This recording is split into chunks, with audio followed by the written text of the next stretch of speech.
25 جون کی صبح آپ کو خوش آمدید کہتے ہیں جی. حسب معمول بہت سی خبروں کے ساتھ حاضر ہیں.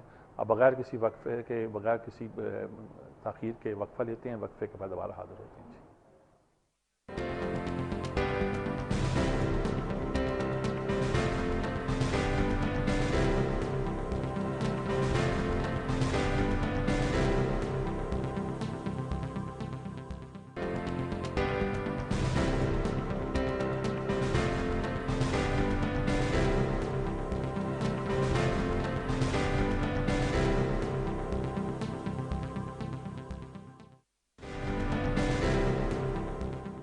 ناظرین کرام، اس عرصے میں جو سب سے بڑی بات ہوئی ہے وہ یہ ہے کہ ہمارا نیا وزیر اعظم آ گیا ہے.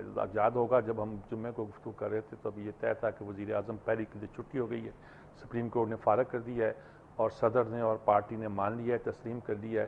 اگرچہ پہلے خبر آ رہی تھی کہ اکڑ دکھائیں گے، لیکن پھر شاید جسے کہتے ہیں سینئر سینس پریویلڈ، اور انہوں نے اس فیصلے کو تسلیم کیا اور نئے وزیر اعظم کی تلاش میں نکل کھڑے ہو گئے. وہ بھی آپ گزری ہوئی خبریں ہیں کہ مخدوم شہاب الدین کا نام آ رہا تھا، جو کہ جنوبی پنجاب سے جن کا تعلق ہے، رحیم چارخان سے تعلق ہے، لیکن وہ نہیں ہو پائے کیونکہ یوسف رضا گیلانی پسند نہیں کرتے تھے.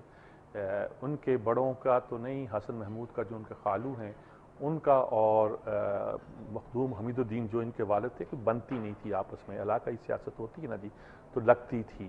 تو وہ شاید خاندانی طور پر آگے بڑھی یا کچھ اور بھی اس کے اثرات ہوں گے.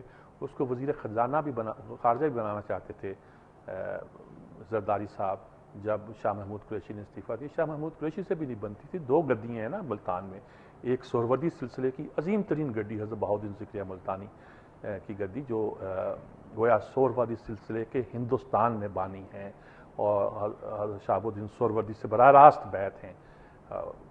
آغاز ہی انہوں نے کیا گویا اس علاقے میں، وہ گدی ہے. دوسری گدی حضرت موسیٰ پاک شہید کی ہے. یہ قاضی سلسلے کی گدی ہے. یہ پائنیئرز میں تھے نہیں، پائنیئر تو سب کانٹیننٹ میں محمد غوث تھے جو کہ اچ شریف میں ہیں. ان کی یہ تیسری ایک سمجھیں کہ پہ ہے، لیکن ان کی بڑی اہمیت اس گدی کی بھی تھی. اور یہ 2 بڑی گدیاں ہیں جو اس علاقے میں تھی. تو شاہ محمود قریشی اور ان کی آپس میں گدیوں کی لڑائی پتا ہے. اللہ کے بندوں میں کیا لڑائی ہوا کرتی ہے، ان کے بزرگوں میں تو لڑائی نہیں ہو سکتی تھی. یہ بعد میں ہونے والوں کے میں ہوئی ہے. حضرت بہاؤالدین ذکریہ بدر رکن عالم، حضرت صدر الدین عارف، حضرت رکن عالم یعنی کہ مزار ہی ان کا جو ایک آئیکن بنا ہوا ہے، ملتان کا نہیں بلکہ سب کانٹیننٹ کا، بڑا نامور چیزیں گنی جاتی. تو یہ ساری سلسلے بحثیں تھیں. تو مخدوم حمید الدین کی لگتی تھی جی بہت سی بات. انہوں نے ان کو وزیر خارجہ نہیں بننے دیا تو وہ بن. اب وہ یہ نہیں چاہتے تھے وزیر اعظم بنے، کیسے چاہتے ہوں گے. اور اب کہانیاں یہ آ رہی ہیں کہ وزیر اعظم وہ نہیں بنایا جا رہا تھا تو ان کو بنا دیا گیا مخدوم حمید الدین کو. تو انہوں نے بلاول کے ذریعے سفارش کرائی کہ دیکھو میری بڑی خدمات ہیں گیلانی صاحب نے اور میرے ساتھ یہ ہو رہا ہے. اور شاید بلاول نے کہا آخری وقت پہ ان کے وارنٹ جاری ہو گئے. وارنٹ یہ حکومت نے تو جاری نہیں کیے، کورٹ نے جاری کیے ہیں. کورٹ نے کیسے کیے ہوں گے، کیا کیوں کر کیے ہوں گے. کورٹ وہ نہیں ہے صاحب، اینٹی نارکوٹک کا کنٹرول ہے، کہیں سپریم کورٹ کے کھاتے میں ڈالتے ہیں. قیادت اس کی جو ہے ایک جنرل کرتا ہے. بریگیڈیئر فہیم اس معاملے میں ہیں کہ وہ ذرا پریس کریں. 2-3 دن پہلے آ گیا تھا کہ صاحب وارنٹ ان کے بھی جاری ہو رہے ہیں اور موسیٰ رضا گیلانی کے بھی ہو رہے ہیں. چھاپے بھی پڑنے شروع ہو گئے. چنانچہ جب وہ سائن کر رہے تھے ان کا نام وڈرا کرنا پڑا اور کورنگ کینڈیڈیٹ راجہ پرویز اشرف کو امیدوار بنا دیا گیا. قاہرہ کا نام بھی تھا اور حنا ربانی کھر کا نام بھی آ رہا تھا، لیکن بہرحال پرویز اشرف کو وزیر اعظم بنا دیا گیا. اور ان کا علاقہ بھی اسی علاقے سے، گجر خان کے گرد و نواح کے اسی علاقے سے ہے. پٹفار سے کہتے ہیں 5 لوگ ہیں، لیکن گجر خان سے بھی کم نہیں ہے. کیانی ہے وہاں سے. ہمارے ISI کے چیف جو ہیں ظہیر الاسلام وہ بھی وہاں سے ہیں، یہ بھی وہاں سے ہیں. ویسے میں تو کہتا ہوں کہ پروفیسر رفیق اختر بھی وہاں سے ہیں. اور ہمارے دوست ممتاز احمد جو ہیں انٹرنیشنل اسلامک یونیورسٹی کے جو صدر ہیں اور دنیا کے ممتاز پولیٹیکل سائنٹسٹ ہیں، اس کا تعلق بھی وہاں سے ہے. بہت سے لوگ ہیں ایک علاقے سے ہو جاتے ہیں، ایسا ہوا کرتا ہے. تو بہرحال وہ وزیر اعظم بن گئے ہیں. اب ان کو کیا کرنا ہے، کیسے کرنا ہے، ابھی تو لڈیڈ پڑ رہی ہیں، تالیاں بج رہی ہیں. نئے وزیر اعظم کی یہ خوبی یہ ہونی چاہیے تھی کہ وہ سوئس کورٹس کو خط نہ لکھے. یعنی پیپلز پارٹی انہوں نے ڈکلیئرڈ پالیسی ہے. آج جب ان سے پوچھا گیا انہوں نے کہا پالیسی واضح کر چکی ہے پارٹی اپنی. مطلب ان سے پوچھا خط لکھیں گے کہ لکھیں، انہوں نے پارٹی پالیسی واضح کر چکی ہے. مطلب کہنے کا مطلب تھا کہ خط لکھنا نہ لکھنا یہ پارٹی کا مسئلہ ہے اور پارٹی واضح کر چکی ہے. میں پارٹی کے حکام کا پابند ہوں اور انہوں نے کہا قانون کے مطابق فیصلہ کروں گا. ایک فکرہ انہوں نے یہ بھی کہہ دیا. اور لیکن یہ کہ پارٹی کا موقف لوگوں کے سامنے واضح ہے، اب آپ کے سامنے ہے. تو مجھے بھی قربانی کا بکرا بننا ہے، میں اس کے لیے تیار ہوں۔ وزیر اعظم کا لفظ اپنے نام کے ساتھ لکھوانے کے بعد اگر کچھ اور بھی قربانیاں دینی پڑتی ہیں تو کیا ہے، میں تو ابھی ایک درجہ دوم کا ہی لیڈر تھا نا جی، صف اول کے لیڈروں میں تو شمار نہیں تھا، یہ تو کبھی تصور نہیں تھا کہ میں پرائم منسٹر بن سکتا ہوں۔ تو ایسی صورت میں اگر مجھے کوئی قربانی دینا پڑے گی اور چند دن رہ کر گزارا ہوگا تو اس میں کوئی حرج نہیں ہے، نہ مجھے اس میں کوئی نظر آتا ہے کہ میں اس کو کسی اور معنی میں لوں۔ یہ تو وزیر اعظم ہو گئے اور وہ گئے اور دروازے کھل دیے گئے اور وغیرہ وغیرہ یہ ہو گیا ہے۔ لوگ کہتے ہیں انہیں راجہ رینٹل کہا کرتے تھے کہ جی ان کی ہاں رینٹل پاور پلانٹ آئے تھے، اب انہوں نے کہا لوڈ شیڈنگ کے ہم پھنس گئے، ہم راجہ رینٹل آ گئے ہیں، یہ تو اب ہمیں بالکل جان سے نہیں چھوڑیں گے۔ تو اب انہیں اصل میں اپنے دامن سے یہ داغ بھی دھونا ہے۔ بڑے بڑے داغ تھے یہاں اس پارٹی پہ، لوگ کہتے ہیں کہ مجرموں کو لے کر آتی ہے جی، مختوم صاحب آئے تھے تو وہ نارکوٹنگ میں یہ آئے ہیں تو ان کے خلاف بھی کیا کہ کارروائی کی جائے ان کے خلاف، وہ بھی کورٹ نے آرڈر دے رکھا ہے۔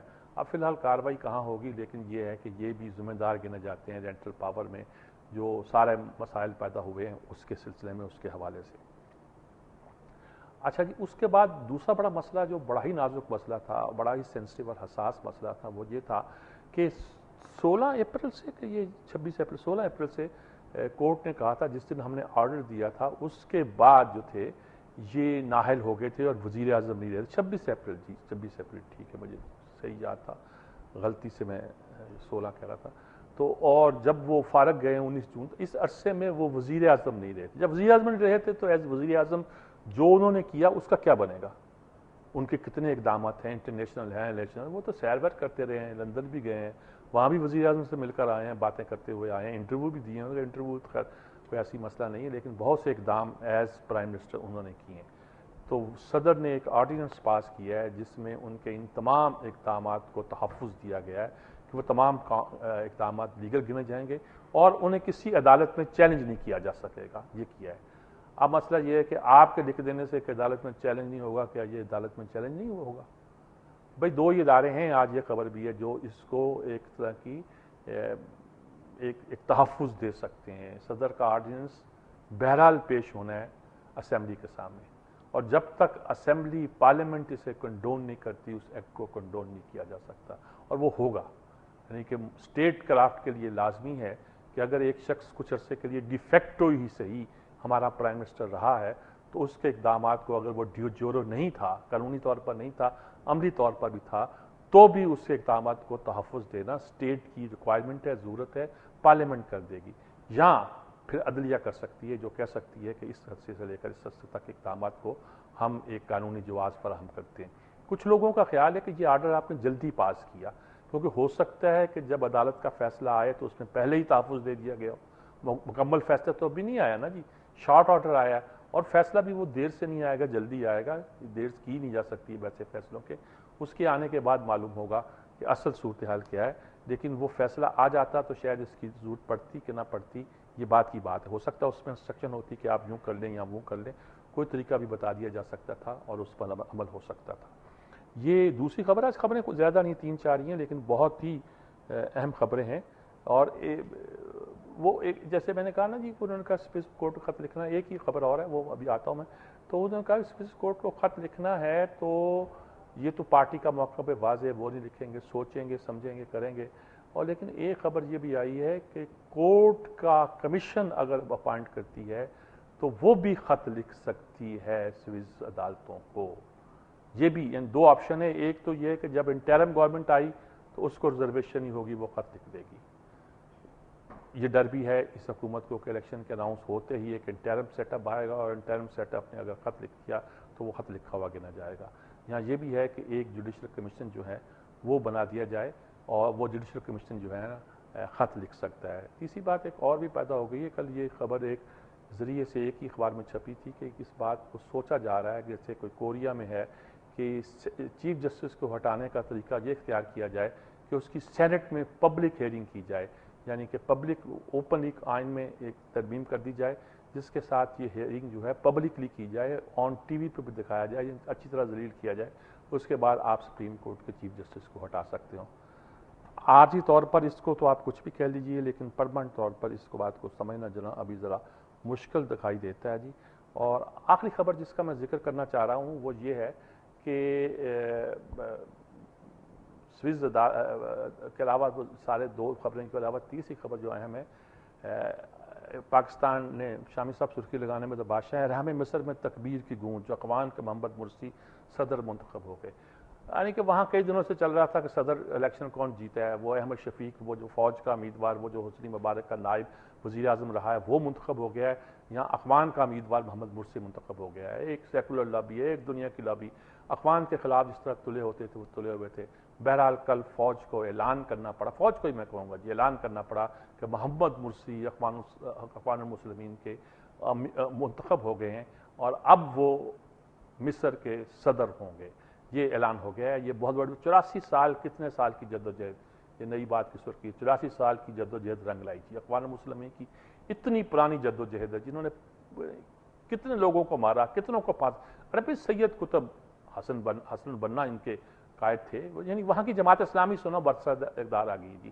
اخوان مسلمین کا مطلب یہ سمجھو کہ مصر میں جماعت اسلامی برسر اقدار آ گئی ہے. رونا پڑا، وہاں پٹس پڑی ہوئی ہے. اتنے سالوں کی مار کٹائی کے بعد لوگوں نے اس کو ووٹ دے دی ہے. اور ٹیونس میں، مراکو میں سارے وہ لوگ جن کا رجحان اسلام کی طرف ہے وہ منتخب ہو کے آ رہے ہیں. اور امریکیوں کو یہ پڑھیے کہ دنیا میں جہاں بھی اچھا یہ ان پڑھ لوگ ملا نہیں ہے، اس نے پتہ نہیں 112 کتنے پی ایچ ڈی ہیں. جب الجزائر میں انہوں نے اسمبلی کو توڑا تھا، 184 کے لوگوں میں 124 جو تھے وہ پی ایچ ڈی تھے. پڑھے لکھے لوگ آ رہے ہیں بھائی. یہ اسلام کے نام پر کوئی کٹھ ملا نہیں آ رہے ہیں. خدا کا خوف کریں. اور جمہوریت اگر آئے گی تو اس طرح آئے گی، ورنہ پھر آپ سے ٹکرائے گی اور آپ کا بھی کچھ باقی نہیں بچے گا. اور وہ سلسلہ جہاں تک پہنچا کہ القاعدہ تک پہنچا ہے وہ آگے بھی جا سکتا ہے، آگے بڑھ سکتا ہے. اسی کے ساتھ لیتے ہیں ایک وقفہ، وقفے کے بعد حاضر ہوتے ہیں.